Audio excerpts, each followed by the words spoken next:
자, 이번 시간에는 전기장에 대해서 공부해 봅시다. 자, 전기장 여기서부터 읽어봐요. 전기장이 소스 전하의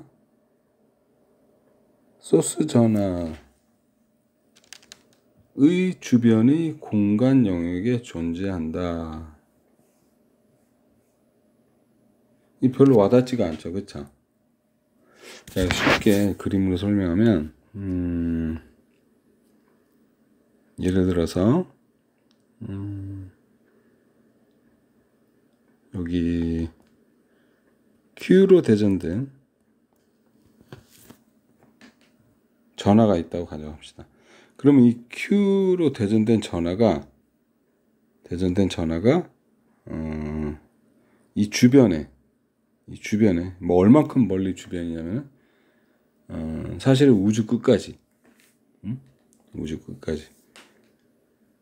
전기장이라는 거를 만든다고 가정합시다. 그때 전기장의 장은 이제 마당장자인데, 마당이라 그러면 좀 이렇게 아무것도 없는 그런 비어있는 마당이 떠오르지만, 사실은 원래 일렉트릭 필드의 이 필드는 밭이에요. 밭에 아무것도 없진 않죠. 밭에 아무것도 없으면 그게 그냥 땅이지 뭐, 밭이 아니고. 그러니까 밭에는 많은 것들이 심어져 있잖아, 그죠? 그래서 이 소스 전하하고 전하하고 뭐가 다르냐면 하나도 다른 게 없어요. 그냥 똑같아요. 전하인데 전기장을 만들고 있는 전하. 그러니까 그 전하에 의한 전기장을 알아보고자 할 때는 그 전하를 소스라 그래요. 그래서 그 소스 전하가 주변에 정말로 많은 그러니까 그 전기적인 어떤 것을 이제 이렇게 형성하고 있는 거죠. 그렇죠? 자, 그래서 그 전기장이 이제 어떻게 정의되냐면은 이 주변에 거리 알만큼 떨어진 곳에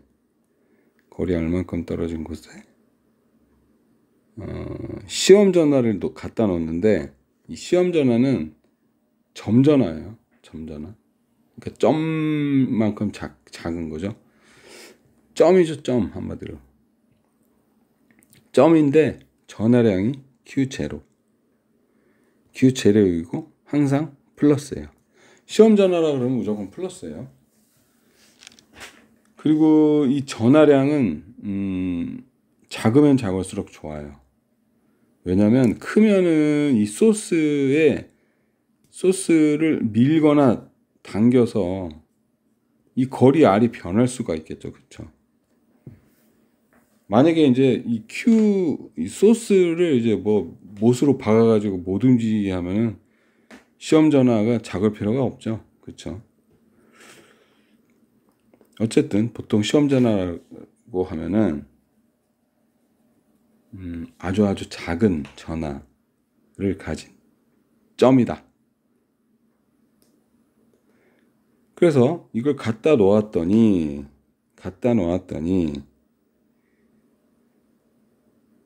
이게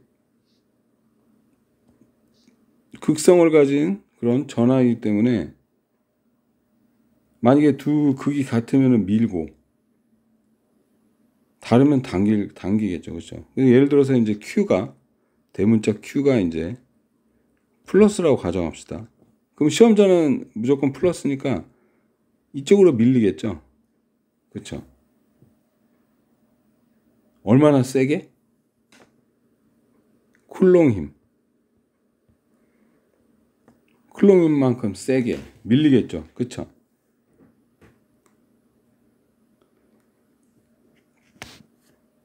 근데 이걸 여기다 써보면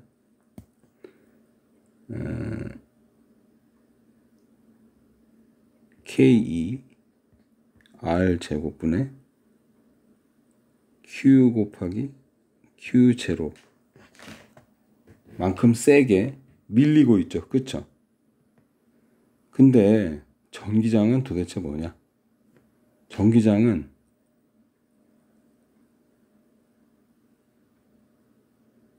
일단 방향까지 고려합시다. 그 다음에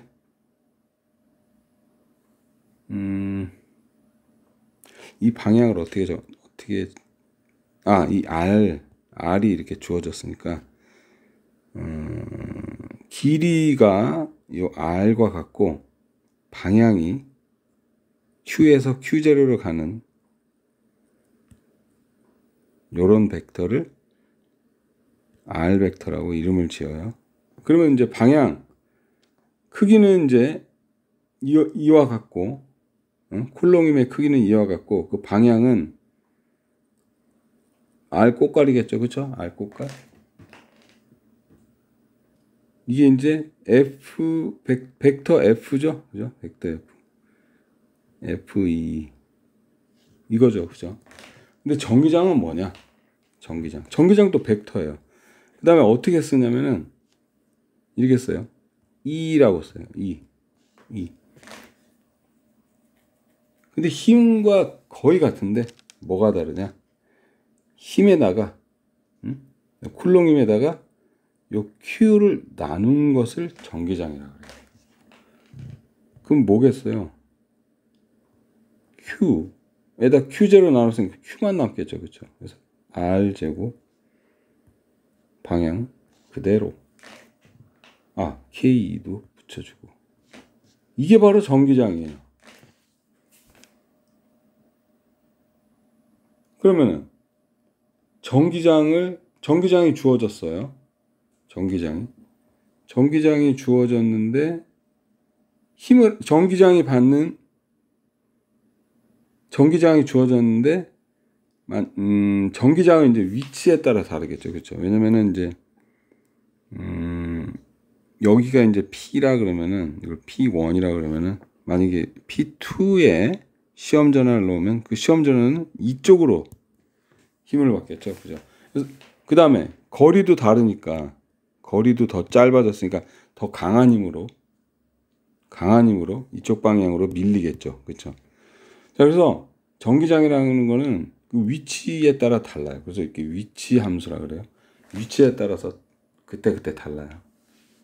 그때라기보다는 그때는 이제 그 시간의 의미고 이 장소 저 장소 다르다 할 때는 뭐라 그러지? 그곳 저곳이라 그러나? 그곳 저곳 달라요. 어쨌든 위치에 따라 다르다. 자, 그래서 요 P1 위치를 이제 R 꽃갈이라 그러면은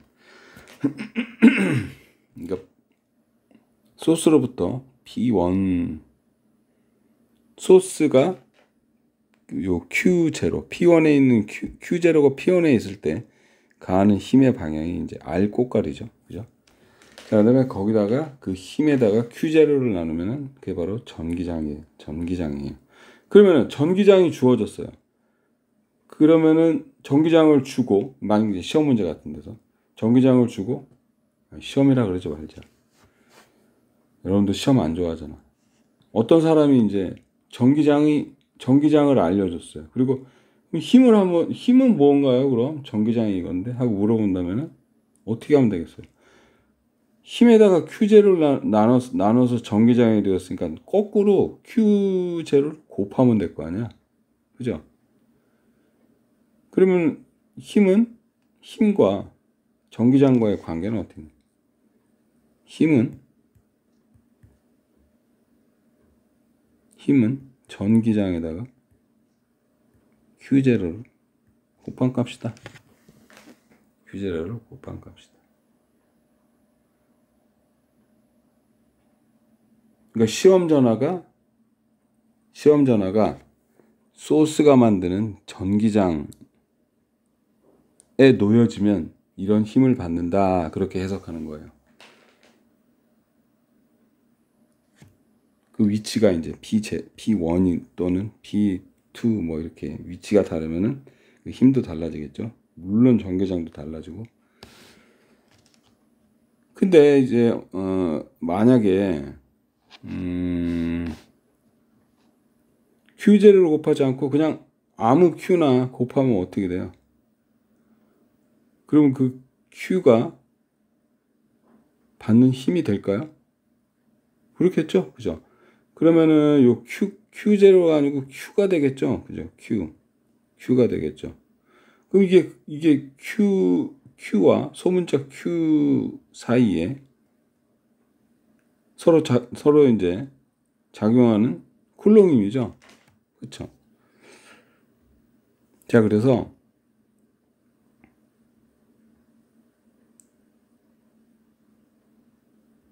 힘과 전기장 사이의 관계는 이런 관계가 된다. 자, 그 다음에 쿨롱의 힘이 이거이기 때문에 전기장은 Q0를 나눠준 값이다.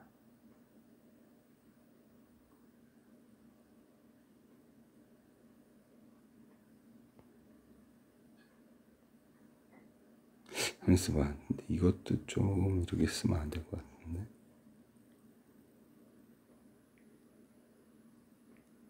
이게 만약에 소스일 경우에, 이게 만약에 Q가 소스 전화의 Q가, 소스 전화의 전화량이 Q일 때, 어떤 특정한 위치에 만드는 전기장의 크기는 이렇게 된다.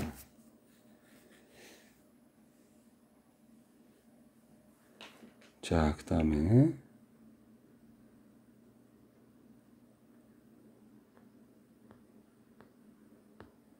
그러니까 이 식이 얘기하는 건 뭐냐면은 전기장이 이제 주어졌어요.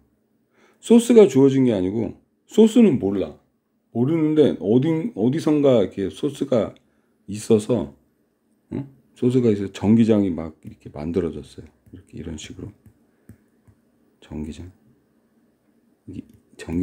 이게 이런 식으로 주어졌다. 이렇게.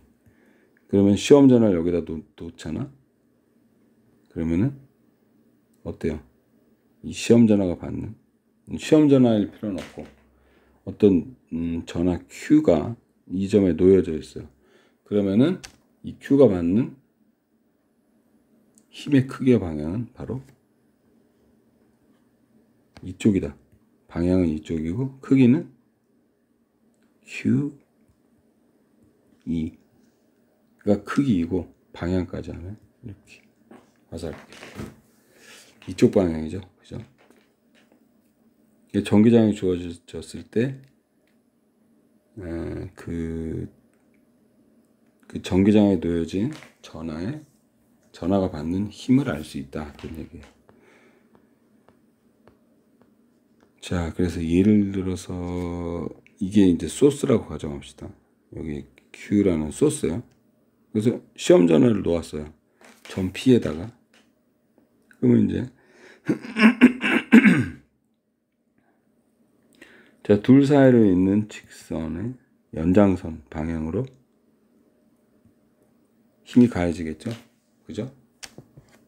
Q0는 이제 항상 플러스라 그랬으니까 소스가 플러스일 경우에 이제 바깥쪽으로 밀겠죠. 소스가 마이너스면 플러스인 시험 전화를 당기고 역시 둘 사이를 잇는 직선의 평행하게 반대 방향 이거랑.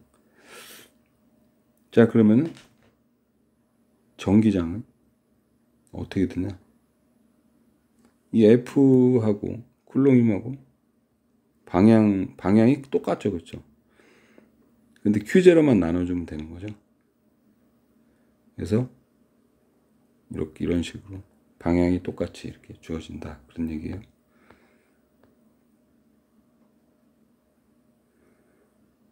자, 그 다음에 소스가 하나가 아니고 여러 개일 때는 어떻게 하면 좋을까요?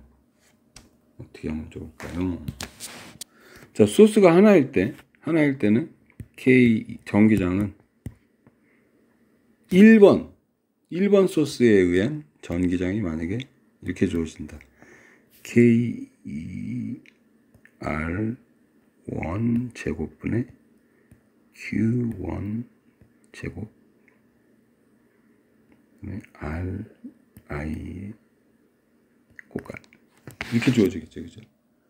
아니, I가 아니고 R1 꽃갈. 그 다음에 Q2가 만드는 전기장은 지금 좀 시각화를 위해서 그림을 그립시다. 점 P가 여기 있어요. 점 P. P점.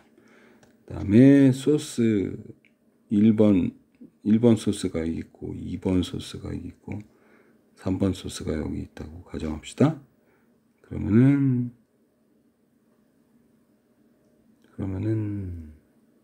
이게 이제 Q1이고 이게 Q2고 Q3예요. 이게 1번 전화, 2번 전화, 3번 전화네. 그러면은 이 Q1이 점 P에 만드는 전기장의 방향 어느 방향일까요? 만약에 점 P가 마이너스다. 소스가 마이너스다. 이게 동그라미로 그럴까? 마이너스다. 그러면은 Q1이 이거 알 수가 없죠, 그죠? Q1, Q2, Q3가 어느 방향인지 알 수가 없잖아.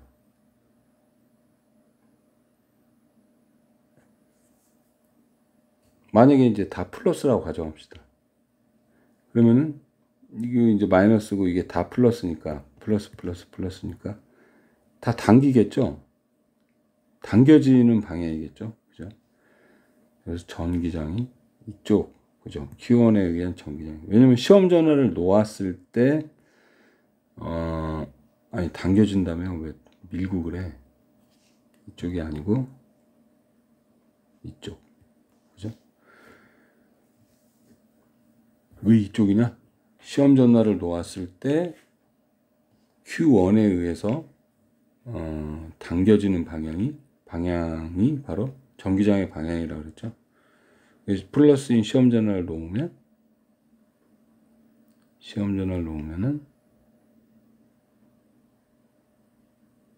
한번 있어봐.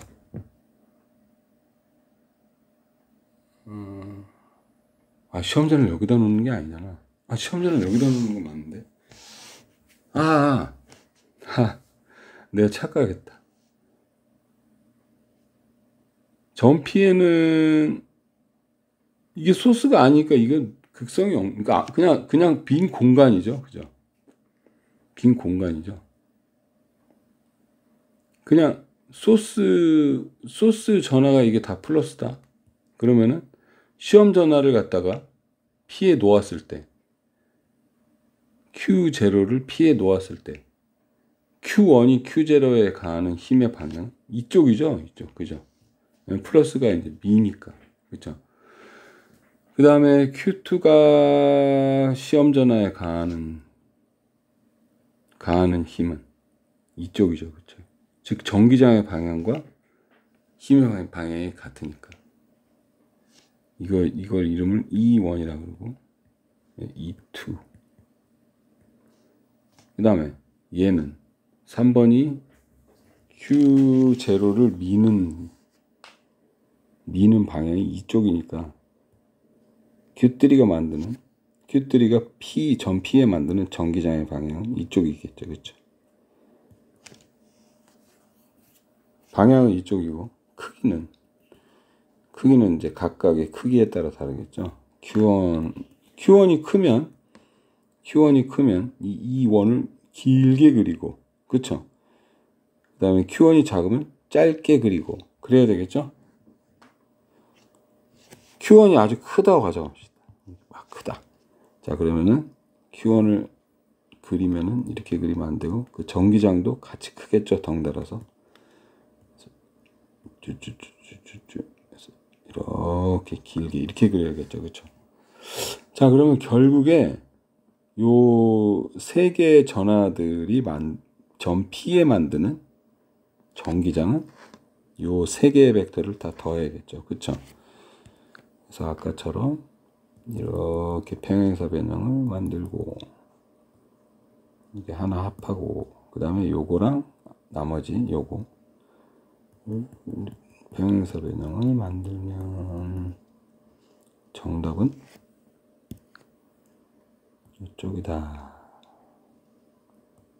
이게 바로 세 개의 소스가 점 P에 만드는 전기장이죠. 그죠?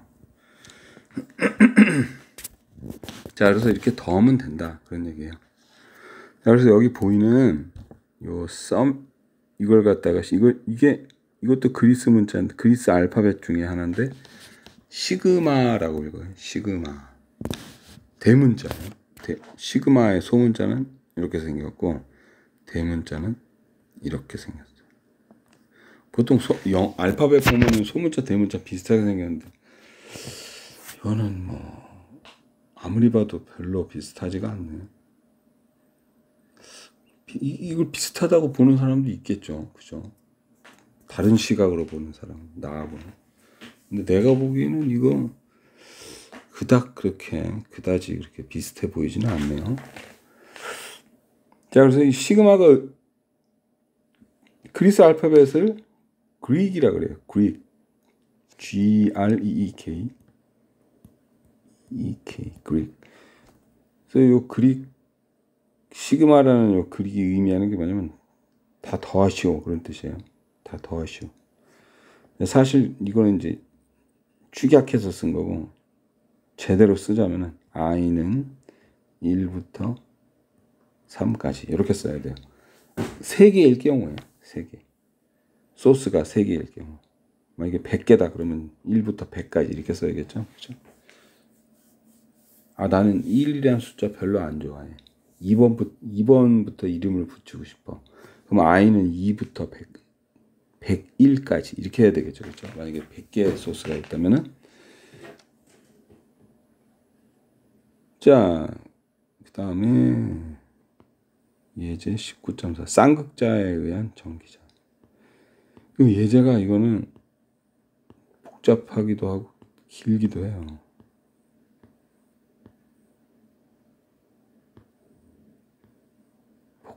길다. 복잡하고 길어요, 아주. 그래도 어떻게 좀 간단하고 쉽게 그리고 빠르게 한번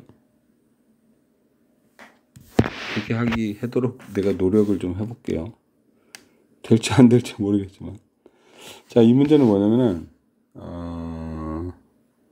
쌍극자에 의한 전기장이에요.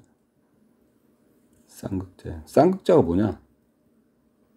쌍극자가 뭐냐면 그러니까 전하량의 크기가 같고 그 다음에 극성이 반대인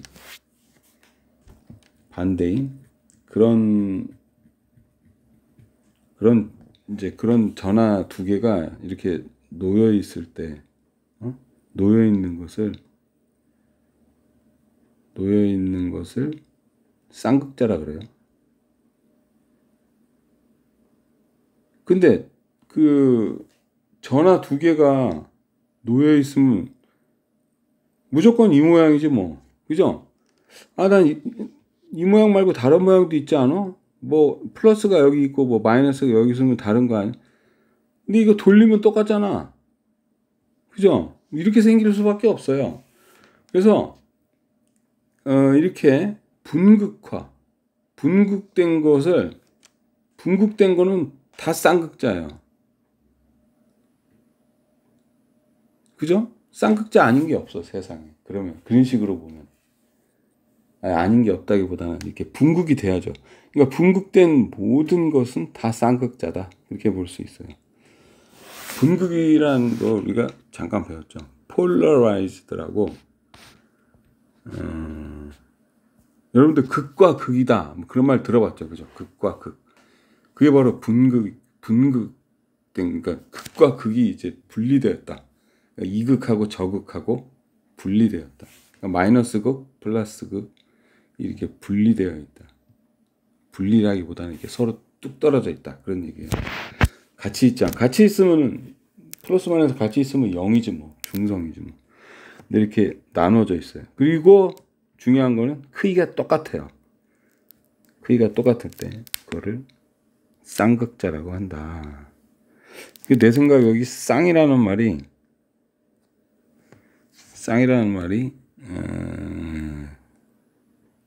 쌍둥이 할 때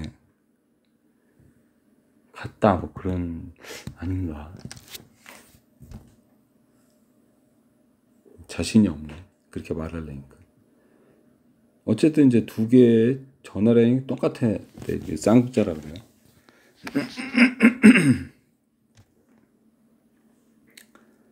자, 그래서 이 쌍극자가 전 P에 만드는 전기장을 구하고 싶어요. 근데 지금 책에 있는 그림은 어떤 경우냐면 A하고 B가 같을 때 의 경우를 그린 그림인데 지금 여기 A번에서 말하는 건 뭐냐? A하고 그러니까 요 둘 사이의 거리가 그러니까 요 두 전하가 원점으로부터 다른 거리에 있을 때 그러니까 일반적인 경우를 이렇게 다뤘어요.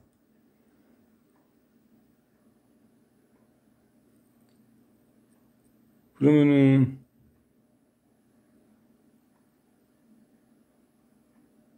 각도도 다르겠죠. 그렇죠? 각도를 어떻게 나누냐?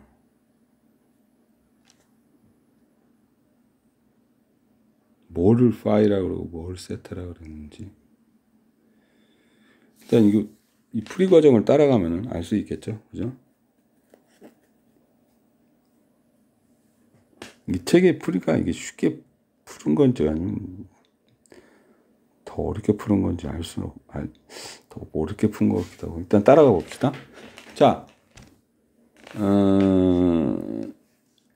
이 왼쪽에 있는 걸 이제 1번이라 그러고 오른쪽에 있는 걸 2번이라 그래요. 그래서 1번이 만드는 전기장의 크기. 일단 크기만 먼저 구해 봅시다. 자, 전기장의 크기는 다름 아닌 K2 그다음에 이걸 이제 R1이라 그래요. R1 이걸 R2라고 합시다. 자, 요 점에 만드는 거니까 R1 제곱분의 Q 거기다 K를 곱한 거겠죠. 그죠? 그래서 R1 제곱분의 Q K R1 제곱분의 Q죠. 그죠? 그런데 R1은 피타고라스 정리에 의해서 이제 이걸 Y라 그래요. 전 P의 Y 값. 그래서 이걸 이제 Y라고 합시다. 높이죠, 그러니까. 자, 피타고라스 정리에 의해서 이게 Y니까 A제곱 더하기 Y제곱은 R1 제곱이죠. 그래서 R1 대신에 R1 제곱이니까 루트 씌울 필요가 없죠. A제곱 더하기 Y제곱 이렇게 써요. 그 다음에 E2는 E1이랑 똑같죠. 그죠? 숫자 1을 2로 바꾼 거 이외에는 똑같죠. 그죠? 그 다음에 요 R2는 요 A를 B로 바꾼 거랑 똑같겠죠. 그죠? 그래서 E1의 크기는 이거고 E2의 크기는 이거다.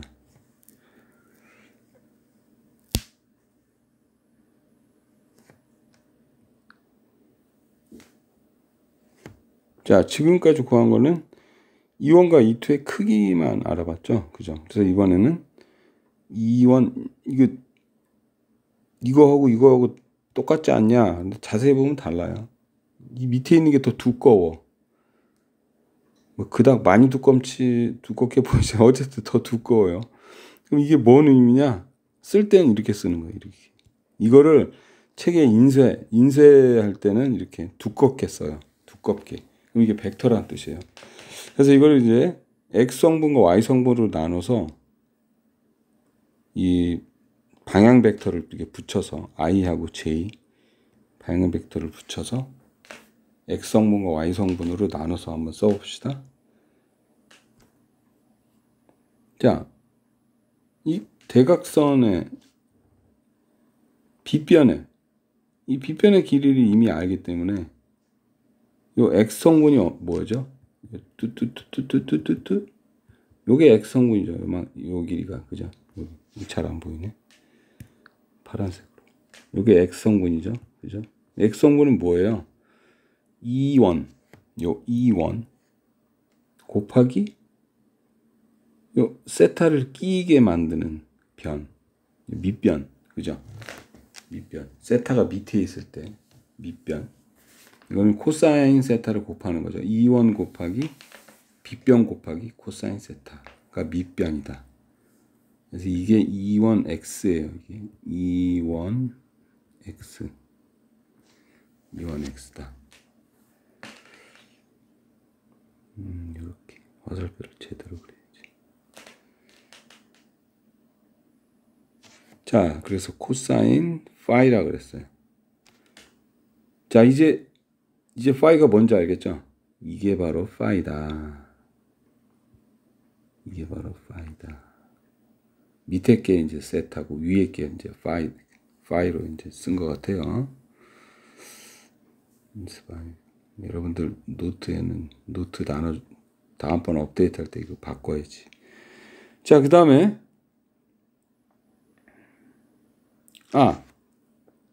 이거 왜 이렇게 생겼냐?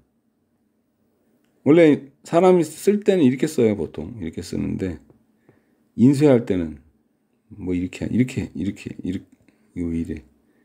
이렇게 근데 실제 이렇게 쓰는 사람도 있어요. 근데 이렇게 쓰는 사람이 더 많아요. 이거 읽을 때는 파이라고 읽어요. 파이. 그리스 사람은 피라 그러고.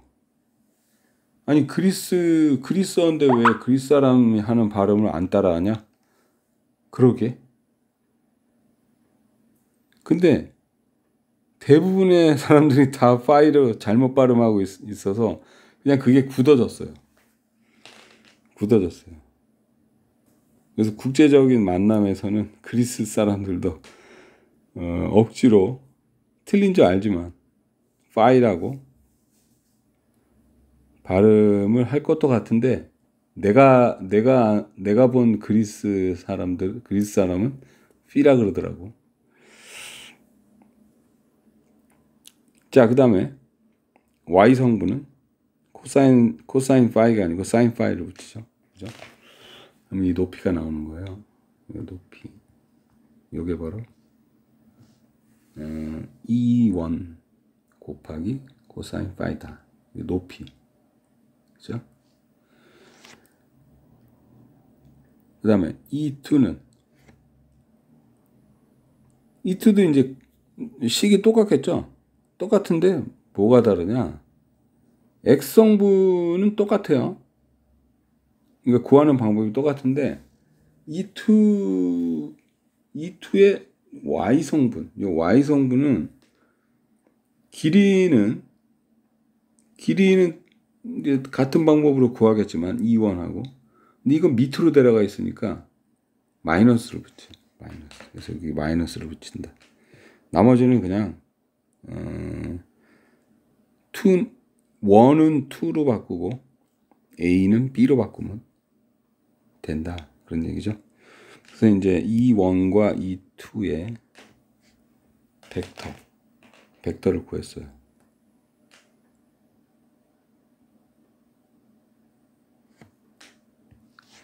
자, 그러면은 점 P에 이 두 소스, 1번 소스와 2번 소스가 점 P에 만드는 전기장의 총 전기장이죠. 그러니까 총 전기장의 X성분은 E1의 X성분과 E2의 X성분을 더하면 되겠죠. 그죠? 이렇게 더했어요. Y성분은 E1의 Y성분, E2의 Y성분을 더하면. 자, 그 다음에 이제 두 개, 이제 이게 진짜 쌍극자죠. 이거는 쌍극자가 아니에요, 사실. 왜냐면 다르잖아, Q1하고 Q2가. 일반적인 경우는 이렇게 한 거예요. 책에는 이 일반적인 경우가 안 나오는데, 요 출판사에서 보내준 파워포인트에 이게 있어서 하긴 했는데, 이거 괜히 한 것 같기도 하고, 어려운데. 복잡하죠, 그죠? 괜히 시간만 보낸 것 같기도 하고. 근데 여러분들 실력 향상에는 도움이 많이 됐을 걸로 기대를 해봐요. 자, 그래서 이번에는 이제 좀 쉽게 A하고 B가 같고, 이거 둘 다 A라고 이제 이름을 붙이고, 그 다음에 이거는 Q1이고 이건 Q2였는데, 둘 다 Q로 이제 바꿔요. 그때 이 답이 어떻게 달라지는지 봅시다. 그러면은 이 X, 요 B제곱이 A제곱이 되고, 그 다음에 Q1, Q2, 요 Q1하고 Q2가 둘 다 그냥 Q가 되겠죠. Q, Q. 자, 그래서 이렇게 됐다. 각도도 똑같으니까, 각도가 같아지겠죠. 그죠? 이등변 삼각형이니까. 파이가 아니고, 세타가 되겠죠. 이것도 세타로 변하고. 자, 그래서, 이거랑 똑같네. 그죠? 똑같네. 대칭에 의해서 똑같죠, 당연히. 그죠? X성분. Y성분도 크기가 같으니까, 크기가 같고 방향은 반대네. Y성분. 그죠? 그래서 X성분은 두 개를 더해서 이제 앞에 2가 붙었고, 근데 Y성분은 크기가 똑같은데, 양쪽 거 크기가 이거랑 크기가 똑같은데, 마이너스가 있으면 뭐 0이겠죠. 그죠? 대칭에 의해서 0이죠. Y성분이 이쪽이고, 이거는 이쪽이니까, 두 개 더하면 상쇄 되겠죠. 자, 그래서 3번. 그 다음에 4번.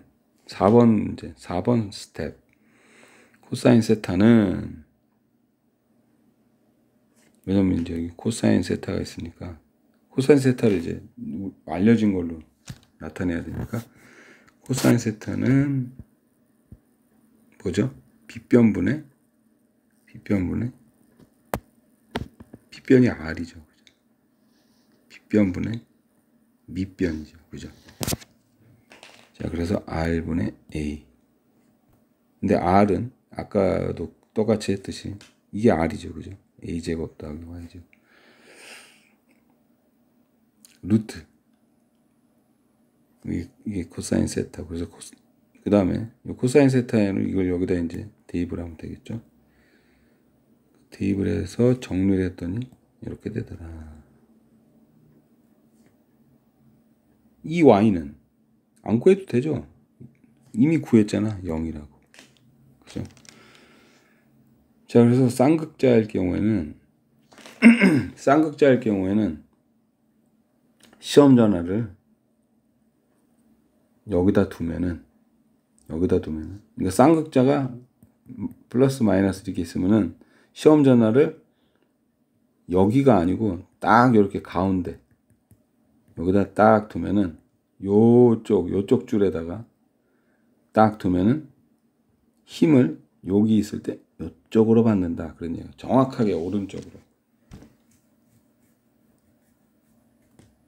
왜냐면 밀고 이게 위로 가거나 밑으로 가지는 않을 거야. 왜냐면 플러스가 위로 밀고 그 다음에 마이너스가 밑으로 당기니까 똑같잖아. 근데 힘의 크기가. 그래서 오른쪽으로 간다. 그런 얘기예요. 자, 그 다음에 마지막으로 뭐라 그러냐면 Y가 훨씬 커요. 그러니까 요 쌍극자 사이의 거리가 거리보다 이 점 P가 쌍극자로부터 점 P의 거리가 요 쌍극자 사이의 거리보다 훨씬 멀대. 멀면 멀수록 어떻게 돼요? 두 개가 이렇게 붙어 보이겠죠. 그렇죠? 그래서 요게 이렇게 되겠죠. 그죠? a제곱이 거의 0으로 되니까 이거 없애버리고 y제곱. 그러니까 y제곱 더하기 a제곱이나 y제곱이나 뭐 그게 그걸 거 아니에요. 그죠? 그래서 y 세제곱. 그러니까 이 지워지니까 y 세제곱분의 2q에 이렇게 되겠죠.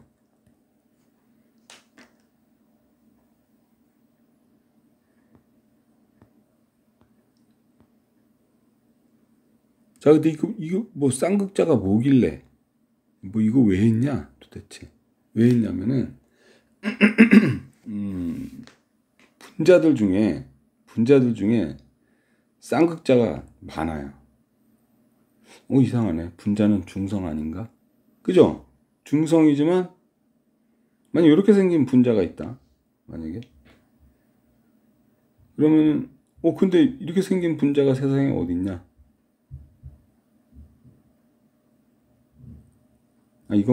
이렇게 생긴 분자가 있나?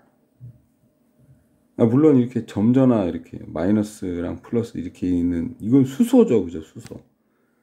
근데 이런 경우가 아니고 좀 이렇게 좀 많이 있을 경우 어떤 예가 그런 예냐면은 책에 보면 이제 얘가 나오는데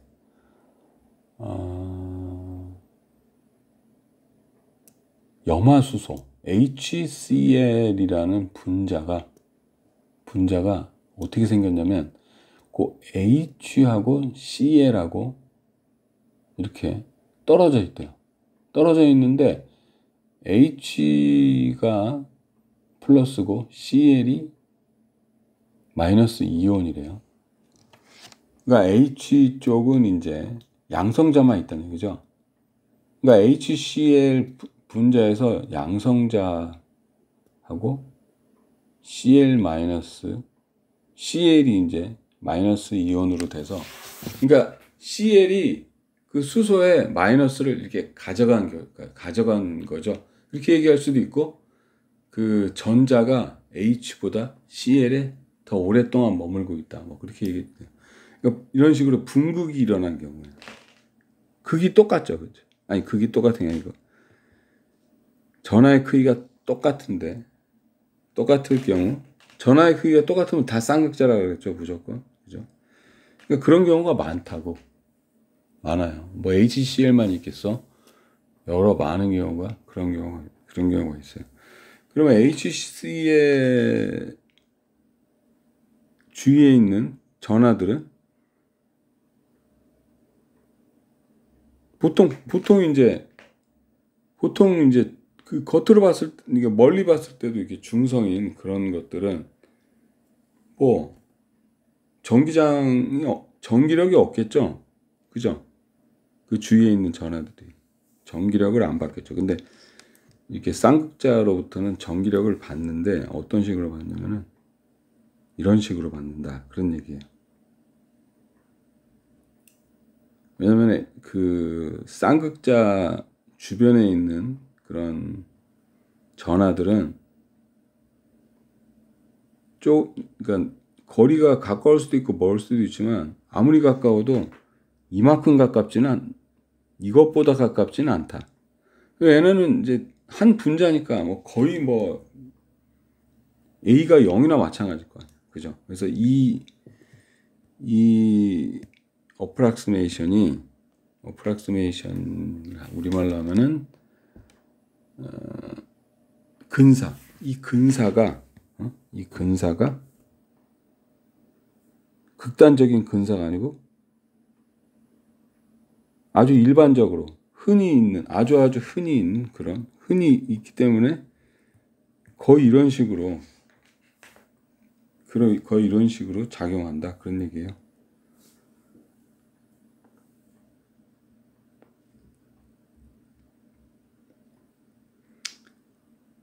그러니까 y 세제곱이죠, 그렇죠? y 세제곱, 그렇죠? 그냥 이제 플러스만 있거나 플러스만 있거나 마이너스가 있으면은 거리 제곱에 반비례해서 힘을 이제 전기장이 생길 텐데 쌍극자일 경우에는 훨씬 더 빨리 작아진다는 얘기예요. 멀리 가면 멀리 갈수록 거리의 세제곱에 반비례하니까.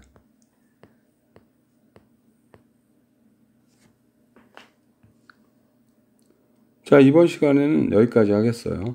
여러분들 수고 많았습니다.